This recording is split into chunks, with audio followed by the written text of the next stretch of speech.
What's up everyone? Welcome back to the channel। तो last class में हम लोगों ने रिक्रूटमेंट शुरू किया था, जिसमें रिक्रूटमेंट के सोर्सेस पढ़े, बड़े इंटरेस्टिंग इंटरनल एक्सटर्नल सारे पढ़ लिए। आज का टॉपिक भी बहुत इंटरेस्टिंग है। आज हम दो एलिमेंट्स पढ़ने वाले हैं। आज हम सिलेक्शन पढ़ेंगे, सिलेक्शन, और उसके साथ साथ हम पढ़ेंगे ट्रेनिंग एंड डेवलपमेंट। तो क्या है सिलेक्शन में, क्या है ट्रेनिंग डेवलपमेंट में, किस तरीके से चैप्टर को एंडिंग की तरफ लेके चलेंगे। एचआरएम वाला पार्ट रह जाएगा बस और आपका चैप्टर समाप्त। तो आइए जल्दी से शुरू करते हैं इस इंटरेस्टिंग से पार्ट को। Let's begin.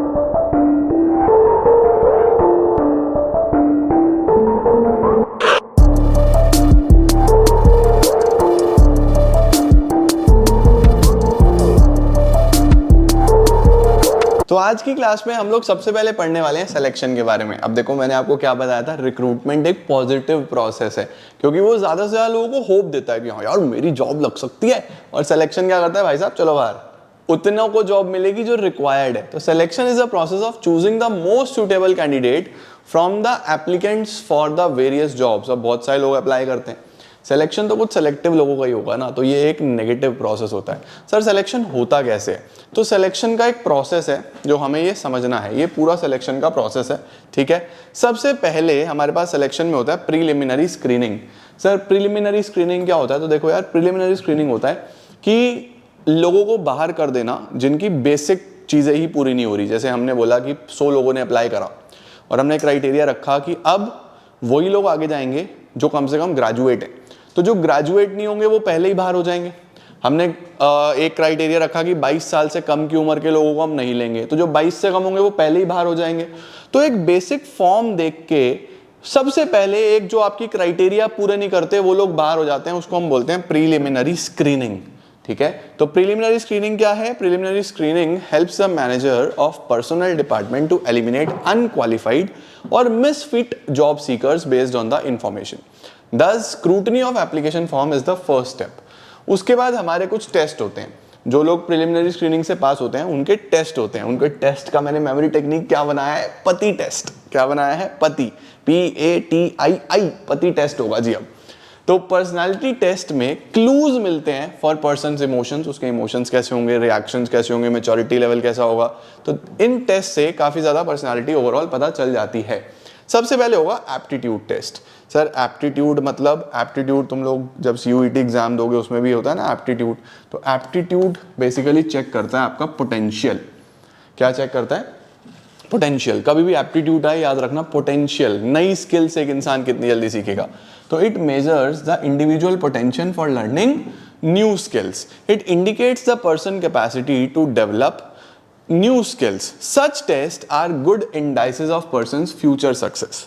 उसके बाद होता है ट्रेड टेस्ट। एप्टीट्यूड में नई स्किल कितने टाइम में सीखेगा, ट्रेड में एग्जिस्टिंग स्किल्स कौन कौन सी हैं उसके पास। तो these test measure existing skills of an individual. ये 1 मार्क में भी आता है कि एप्टीट्यूड और ट्रेड में क्या फर्क है। तो क्या बोलूंगा, एप्टीट्यूड में ये पता चलता है कि कितनी जल्दी वो नई चीजें सीखेगा, और ट्रेड में ये पता चलता है कि एग्जिस्टिंग स्किल्स कौन सी हैं उसके पास। समझे? तीसरा होता है हमारे पास पर्सनालिटी टेस्ट। अब हमारे पास कौन सा आता है? पर्सनालिटी। पर्सनालिटी होता है कि ओवरऑल उसकी पर्सनालिटी कैसी होगी, उसके इमोशंस कैसे होंगे, वो कैसे रिएक्ट करेगा, मैच्योरिटी वैल्यू सिस्टम कैसे होगा। ये बेसिकली ओवरऑल पर्सनालिटी के लिए हमारे पास आता है। इसको हम क्या बोलते हैं? पर्सनालिटी टेस्ट, ठीक है। Personality test basically selection test में भी यही सब हम कर रहे हैं। इन सभी टेस्ट में हम यही सारी चीजें कर रहे हैं, सही है। तो आप ये सिलेक्शन टेस्ट में भी लिख सकते हो, कोई दिक्कत नहीं है। तो क्या आ गया? Personality test overall personality check करने के लिए, एप्टीट्यूड किसी भी इंडिविजुअल की पोटेंशियल जज करने के लिए, ट्रेड किसी भी इंडिविजुअल की एग्जिस्टिंग स्किल्स चेक करने के लिए, इंटेलिजेंस भाई साहब IQ कैसा है। This is one of the important psychological tests used to measure the level of intelligence. It is an indicator of person's learning ability or the ability to make decisions. Interest test, interest test में हम देखते हैं कि आपका interest किस में है। भाई जिस फील्ड में इंटरेस्ट होगा वहीं तो जॉब दोगे ना उस इंसान को। तो इंटरेस्ट टेस्ट में आप सामने वाले का इंटरेस्ट चेक करते हो। डन। तो सबसे पहले प्रिलिमिनरी स्क्रीनिंग होगी, देन पति टेस्ट होंगे। टेस्ट के बाद क्या होगा सर? टेस्ट के बाद एक इंटरव्यू होगा। टेस्ट के बाद एक 1-on-1 इंटरव्यू होगा। अब कई लोग क्या होते हैं, लिखने में तो बहुत अच्छे होते हैं, लेकिन जब फेस टू फेस बात करनी हो तो उनका मुंह नहीं खुलता, समझ ही नहीं आता क्या बोले, कम्युनिकेशन स्किल्स ही नहीं है। तो सबसे पहले हमें क्या करना था? Preliminary screening. देन 2 नंबर पे हमने पति टेस्ट करवा लिए, वहाँ पति टेस्ट मत लिखाना भाइयों, ये सिर्फ और सिर्फ एक मेमोरी टेक्निक दी मैंने तुम्हें। तीसरा क्या होता है, इंटरव्यू। इंटरव्यू में बेसिक सच में सामने 1-on-1 कॉन्वर्सेशन पता चलता है इंसान कैसा है। तो क्या है जी इंटरव्यू में, An interview is a formal, in-depth conversation done to evaluate or to know the applicant's suitability or fitness for the job. Those candidates who qualify the selection test are called for interviews. Usually, panel of experts is called for conduct of interviews. ठीक है, interview होगा जी। Interview के बाद क्या होता है, interview के बाद अब जो इंटरव्यू भी क्रैक कर जाएगा, फिर यहाँ पे उसका रेफरेंस और बैकग्राउंड चेक होता है कि आपका रेफरेंस, मतलब कि हम 2-3 रेफरेंस मांगते हैं कि अपने कोई 2-3 जानकार लोगों का नाम बताओ, अपने कॉलेज प्रोफेसर का, अपने अड़ोसी पड़ोसी का, आपने कहीं से इंटर्नशिप करी हो उस पर्टिकुलर गाइड का, मेंटोर का, तो उनसे रेफरेंस लिए जाते हैं या लेटर ऑफ रेफरेंस मांगा जाता है कि ये इंडिविजुअल जो है इसने आपके पास चीज़ें सीखी हैं, बताओ ये सही भी है, इसका बिहेवियर सही है, ये सही से डिसीजन मेकिंग करता है। तो वो था रेफरेंस। और बैकग्राउंड तो सब चेक करते हैं भाई साहब, कोई क्रिमिनल तो नहीं है, किसी के साथ ऐसी कोई प्रॉब्लम तो नहीं है। तो 4 नंबर पे क्या चेक होगा, reference and background. Request for references is commonly made in application form. Candidates are required to give at least 2 or 3 references so that previous history, character, behaviour ये सब वेरीफाई करा जा सके। देन डिसीजन होता है कि भाई साहब रखना है या नहीं रखना है। The candidate who pass the test, interview, reference checks are included in the selection list and manager select the most suitable candidate. उसके बाद सर फिजिकल होता है, मेडिकल एग्जामिनेशन होता है। सर क्या सच में हर कंपनी में इतना बड़ा होता है? नहीं भाई, सच में हर कंपनी में इतना सब कुछ झमेला नहीं होता, बट पार्ट ऑफ प्रोसेस है, तो हमें इस तरीके से इसको प्रिपेयर करना है। ठीक है, medical examination after the decision of selection and before offering the job, the candidate is required to undergo a medical fitness test. Job offer is subject to clearance of the fitness test. जो fitness test clear कर देगा, medical test clear कर देगा, फिर उसको job offer दिया जाएगा। Job offer में क्या होता है, सब कुछ लिखा होता है कि क्या क्या जॉब्स होंगी, क्या टाइम होगा, कितनी छुट्टी का प्रोविजन होगा, सब लिखा होता है। अब अगर आपको जॉब ऑफर एक्सेप्टेड है तो आप उसको साइन करके भेजो, फिर आपको क्या मिलेगा, final contract of employment. After the job offer has been given and candidate accepts the offer, certain documents need to be executed by employer and the employee. One such important document is attestation form. एक attestation form होगा जिसके अंदर vital details होंगी candidate के बारे में, authenticity होगी, attested होगा वो सारा का सारा उसके द्वारा। तो this form will be valid record for future reference. ठीक हो गया बेटा जी। ये हमारा पूरा प्रोसेस था जो पढ़ना ज़रूरी है। इसका स्क्रीनशॉट ले लो जल्दी से यहाँ से।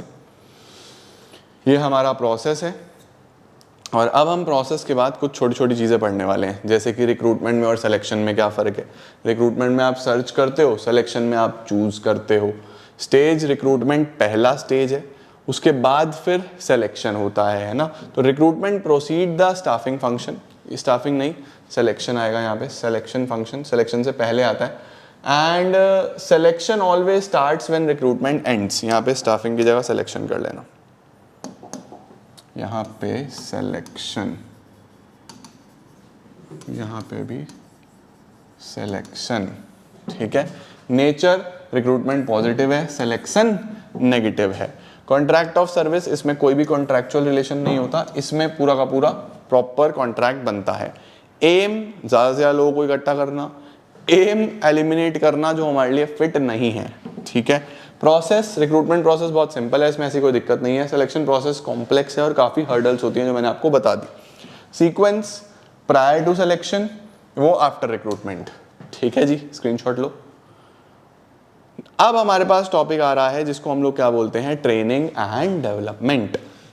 अब सिलेक्शन हो गया, ठीक है, तो अब एम्प्लॉय की ट्रेनिंग करानी पड़ेगी। सर ट्रेनिंग और डेवलपमेंट में क्या फ़र्क है? देखो, ट्रेनिंग हमेशा किसी ना किसी एक स्किल की होती है। लाइक मुझे बीएसटी पढ़ानी है तो बीएसटी पढ़ाने की ट्रेनिंग मिलेगी। डेवलपमेंट मेरा ओवरऑल होगा, मेरी ओवरऑल पर्सनालिटी डेवलप होगी भाई, कम्युनिकेशन स्किल्स डेवलप होगी, अंडरस्टैंडिंग डेवलप होगी, लिसनिंग स्किल्स डेवलप होंगी जब मैं पढ़ाऊंगा, तो वो ओवरऑल डेवलपमेंट हो रहा है। बट ट्रेनिंग तो सिर्फ पढ़ाने की मिली थी ना, है ना।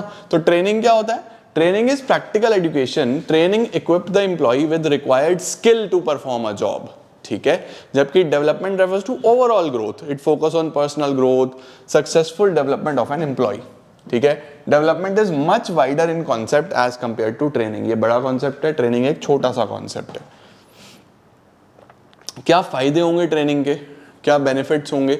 सबसे पहले ऑर्गेनाइजेशन को क्या फ़ायदा होता है? अगर एक ऑर्गेनाइजेशन अपने एम्प्लॉयज़ को ट्रेनिंग देता है तो उसको क्या फ़ायदा होता है? सबसे पहले सिस्टमेटिक लर्निंग मिलता है और रिड्यूस्ड लर्निंग टाइम। एक ट्रेंड एम्प्लॉय हमेशा एक सिस्टमैटिकली काम करेगा और उसको कुछ भी सिखाना होगा वो जल्दी सीख जाएगा, फटाफट सीख जाएगा क्योंकि वो ऑलरेडी ट्रेंड है। तो क्या लिखा है? A systematic training program helps employees to learn in less time. This also reduce wastage of resources and increases efficiency. Better performance, जो एम्प्लॉय ट्रेंड होगा वो हमेशा ऑर्गेनाइजेशन के लिए अच्छा परफॉर्म करेगा। Training improves the performance of the workers. Trained employees performs better obviously. उसके बाद इंप्रूव्स प्रोडक्टिविटी। जब आपके एम्प्लॉयज ट्रेंड होंगे तो वो कम समय में ज़्यादा काम कर पाएंगे, तो आप एक ज़्यादा प्रोडक्टिव ऑर्गेनाइजेशन दिखाई दोगे। तो it improves your overall productivity. Developing the future man power. Training से क्या होता है? आप फ्यूचर के लिए भी मैन पावर तैयार कर रहे हो, मैनेजरियल स्किल्स डेवलप कर रहे हो। एम्प्लॉयज को आप हायर रिस्पॉन्सिबिलिटीज भी दे सकते हो फ्यूचर में। हायर प्रॉफिट्स, सीधी सीधी सी बात है यार। जब आपका एम्प्लॉय ट्रेन होगा वो ज़्यादा काम करेगा, ज़्यादा प्रोडक्टिविटी दिखाएगा, एफिशिएंसी दिखाएगा, तो आप प्रॉफिट तो कमाओगे ही ना। वेस्टेज कम से कम होगा तो प्रॉफिट बढ़ेगा, ग्रोथ होगी आपकी। Helps to adapt changes in environment. Training helps the employees to adapt to changes. Training upgrades the knowledge and skills and it helps in taking changes positively. ये आपके एम्प्लॉयज में positivity लेके आता है और ग्रोथ लेके आता है। अब सर एम्प्लॉयज को क्या फायदा होगा ट्रेनिंग का? ऑर्गेनाइजेशन को तो फायदा ही फायदा है। एम्प्लॉयज को क्या फायदा है? ज्यादा अच्छे करियर ऑप्शंस। एक ट्रेंड एम्प्लॉय के पास हमेशा ऑप्शंस होते हैं क्योंकि वो क्वालिफाइड होता है, वो स्किलफुल होता है, तो उसके पास हमेशा ऑप्शंस बहुत सारे ओपन रहते हैं और वो ज्यादा आगे बढ़ सकता है जल्दी से। तो करियर ऑप्शन अच्छे होते हैं उसके पास। ज्यादा पैसे कमाता है, इंक्रीज परफॉर्मेंस से वो ज्यादा पैसा कमाता है। एक्सीडेंट्स के चांसेस कम है। अगर आपको मशीनें चलानी आती हैं तो एक्सीडेंट कम होंगे। चलानी नहीं आती, चलाने बैठ जाओगे तो भाई साहब बस समझो भगवान भरोसे है काम। Boost up the morale. Trained employee का मोरल हमेशा हाई रहता है, सेटिस्फैक्शन बढ़ता है, वो overall completely boosted motivated feel करता है और ज़्यादा अच्छे से काम करता है। ठीक है, ट्रेनिंग और डेवलपमेंट में क्या डिफरेंस है सर? इसका स्क्रीनशॉट लो। ट्रेनिंग एक एक्टिविटी है जो आपकी स्किल डेवलप करती है, डेवलपमेंट आपका ओवरऑल ग्रोथ है। ठीक है, ट्रेनिंग एक पार्ट ऑफ डेवलपमेंट है, डेवलपमेंट एक बड़ा टर्म है, तो स्कोप इसका वाइडर है। ठीक है, नेचर ट्रेनिंग का प्रैक्टिकल नॉलेज बढ़ाना, डेवलपमेंट का थ्योरेटिकल एक ओवरऑल पैकेज बनाना। ठीक है, मेथड्स, जो इसके मेन मेथड्स हैं वो मैं भी आगे बढ़ाऊंगा।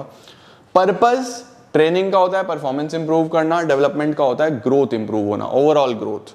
टाइम, ये शॉर्ट टर्म प्रोसेस है, ये लॉन्ग टर्म प्रोसेस है, और ये आप ऐसा भी बोल सकते हो कि ये कुछ टाइम के लिए होती है, ये चलती रहती है लगातार, ये रुकती नहीं है, वो कॉन्टिन्यूस प्रोसेस है।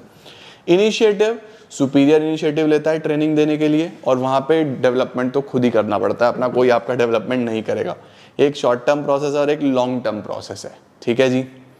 Training, development, education. लो जी, ट्रेनिंग डेवलपमेंट तो आपको पता ही है, बस एजुकेशन आपको साथ साथ पढ़ना है। एजुकेशन आपके करियर के लिए होती है, ओवरऑल ग्रोथ के लिए होता है, फोकस होता है आपके सिर्फ पर्सनालिटी डेवलपमेंट के ऊपर, और इंपॉर्टेंस देता है ऑर्गेनाइजेशन को और इंडिविजुअल को, दोनों को। ठीक है, ये एक छोटा सा डिफरेंस और है। अब आ रहा है हमारे पास इंपॉर्टेंट टॉपिक जो कि है मेथड्स ऑफ ट्रेनिंग। तो दो तरीके के हमारे पास मेथड्स ऑफ ट्रेनिंग होती है, मतलब एक ऑर्गेनाइजेशन में जब ट्रेनिंग दी जाती है तो दो तरीके की होती है। एक तो होती है कि भाई साहब ऐसा है, आप आओ, साथ साथ काम करो, साथ साथ सीखो। दैट, जैसे कि इंटर्नशिप्स होती है ना, कि एक कॉलेज से बच्चे को भेज दिया जाता है प्रैक्टिकल ऑर्गेनाइजेशन में, इंस्टीट्यूशन में, वहाँ जाके वो सीखता है, काम भी करता है और उसको एक बेसिक पे भी मिलता है, जिसको हम स्टिपेंड भी बोलते हैं, कई लोग स्टाइपेंड भी बोलते हैं। ठीक है, तो यहाँ पे क्या हो रहा है, वो बच्चा काम सीख भी रहा है और काम कर भी रहा है और थोड़ा बहुत पैसा भी कमा रहा है। This is on the job. On the job is learning while doing, करते करते सीखना।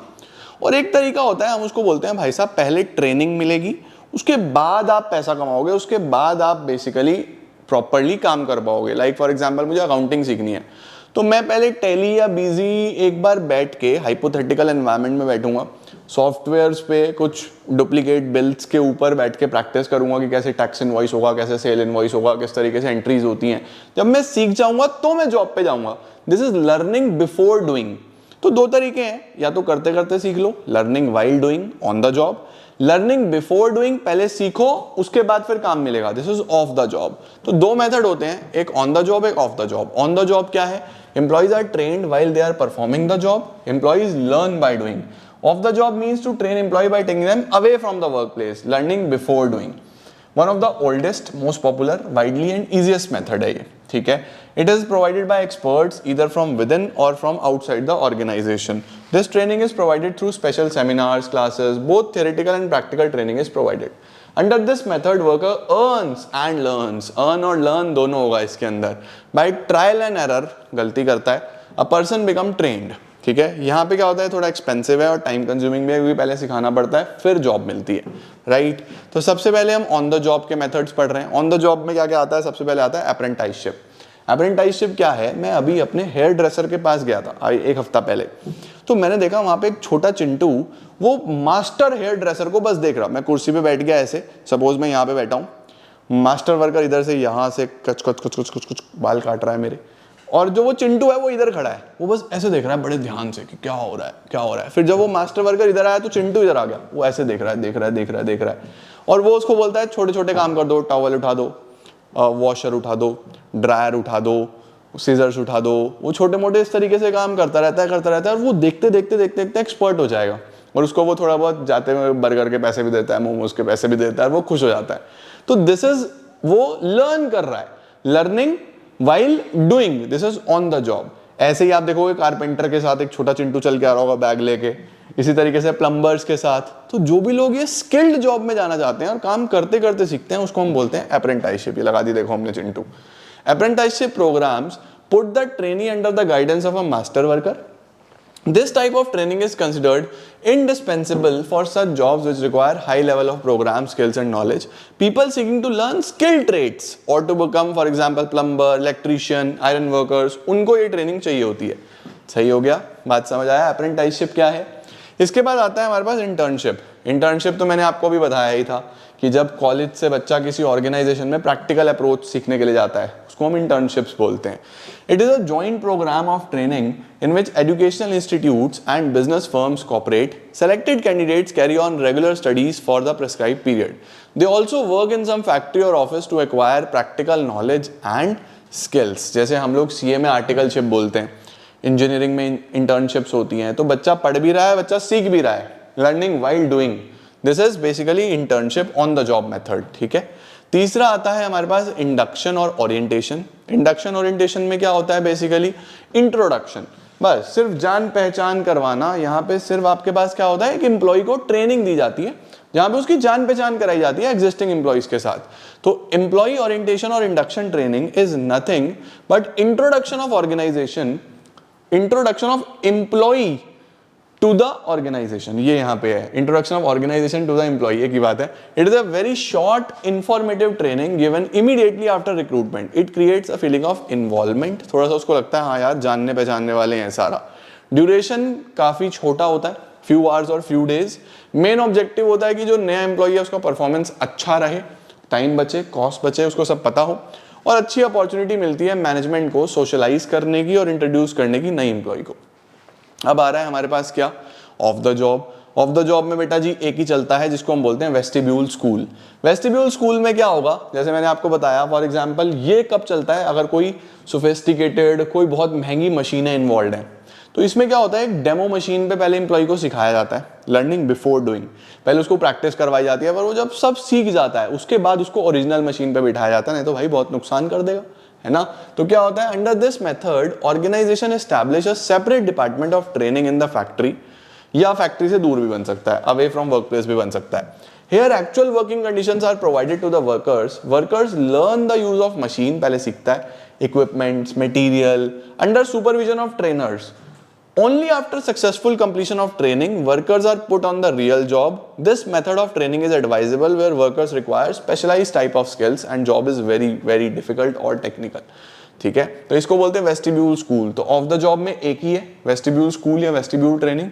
ऑन द जॉब में 3 है. इसमें मैं एक चीज आपको बताने भूल गया था, मतलब यहाँ पे मैंने लिखी नहीं है लेकिन आपको पता होनी चाहिए कि अप्रेंटिसशिप हो, इंटर्नशिप हो, यहाँ पे जो छोटा मोटा पैसा मिलता है उसको हम स्टिपेंड या स्टाइपेंड बोलते हैं, शायद मैंने बता भी दिया. ठीक है, तो इसमें 3 है, अप्रेंटिसशिप, इंटर्नशिप, इंडक्शन, और इसमें एक ही है हमारे पास वेस्टिब्यूल. पूरे चैप्टर में हमने क्या क्या पढ़ा सर, अभी हमारा एक चीज रह गया है ह्यूमन रिसोर्स वाला, ये मैं आपको अलग से कराऊंगा अगले पार्ट में. और वैसे हमारा चैप्टर खत्म है, ऑलमोस्ट हमारा चैप्टर खत्म है, बस मुश्किल से 5-7 मिनट लगेंगे, वो अलग से कराऊंगा. तो मीनिंग, नीड, स्टाफिंग का प्रोसेस पढ़ा पूरा, रिक्रूटमेंट सिलेक्शन ट्रेनिंग सब पढ़ लिए, on the job of the job ये सब देख लिया। रिक्रूटमेंट इंटरनल में ट्रांसफर प्रमोशन, एक्सटर्नल में 10 थे। सिलेक्शन का पूरा टेस्ट, पति टेस्ट वगैरह सब पढ़ा दिया, तो इसका स्क्रीनशॉट ले लो। और इसी के साथ हमारा स्टाफिंग समाप्त हो जाता है। एक छोटा सा पार्ट और बनाऊंगा एचआरएम का अलग से, एंड चैप्टर इज ओवर। अगली क्लास में मोस्ट प्रोबेबली मैं आपको दोनों चीजें साथ साथ कराऊंगा, स्टाफिंग एचआरएम वाला पार्ट और डायरेक्टिंग हम शुरू कर रहे होंगे। तो उम्मीद है कि आप इस प्लान में सारी चीजें तैयार करके चल रहे होगे, लर्निंग अपनी साथ साथ लेके चल रहे होगे, सो दैट सारी चीजें परफेक्शन के साथ हों। ऑल द बेस्ट एवरीवन, मैं आपको मिलता हूं नई वीडियोस में। Till then keep growing and keep glowing.